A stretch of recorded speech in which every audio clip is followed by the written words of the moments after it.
Magkaroon tayo ng ulam na.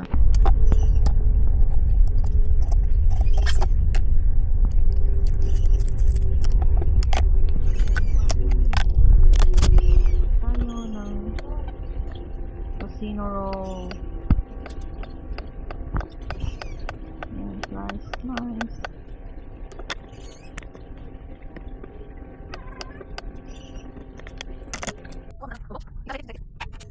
Yan, tapos na, magluto na tayo, magprito na tayo kasi ang gutom na.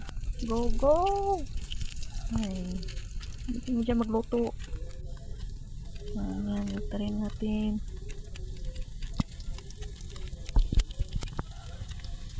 Yan.